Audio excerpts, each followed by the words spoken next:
Na ndio maana Roho Mtakatifu anasema na watu wake.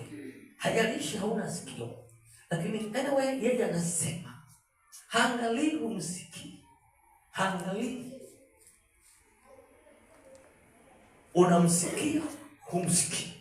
Kazi yake ni kunena, kazi yake ni kusema.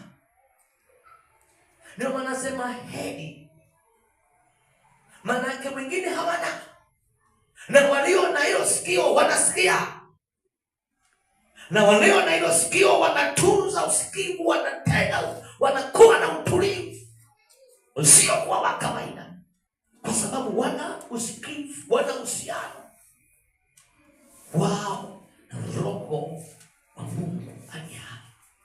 Kwa hiyo sikio ni la muhimu sana juu ya mwamini yoyote. Anayemwamini Kristo anahitaji awe na sikio la Roho Mtakatifu.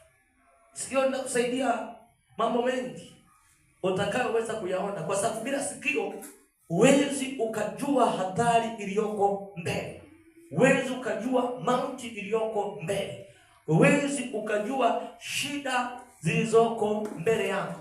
Lakini ukiwa na sikio la Roho Mtakatifu utaweza kusikia kutoka hapa mpaka Marekani, kutoka hapa mpaka China, kutoka hapa mpaka Amerika, kutoka hapa mpaka mahali popote pale utasikia.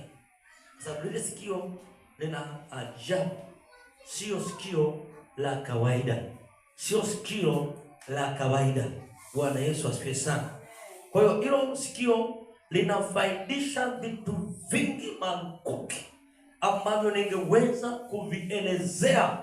Vitu ambavyo utafaidika navyo ni vingi mno, ni vikubwa mno, ni vya ajabu mno, kwa sababu ni sikio la tofauti. Moja ya sifa nyingine, mtu aliye na hilo sikio la Roho Mtakatifu, ukimwangalia kwanza, ana uwezo mkubwa wa ustaarabu. Ni mtu magnifu, ni mtu mstaarabu wa tofauti sana. Hatukusubutu kumchunguza kwa michunguzo yoyote, hautampata akapatikana na sababu ya kujinajisi ya aina yoyote mahali popote. Hautamkuta kunajisika, sio na maneno, sio na tabia, sio na mavazi, sio na namna yoyote. Hautamkuta anakuwa na sifa nzuri njema, mtii, mnyenyekevu. Sikio la Roho Mtakatifu. Bwana Yesu asifiwe.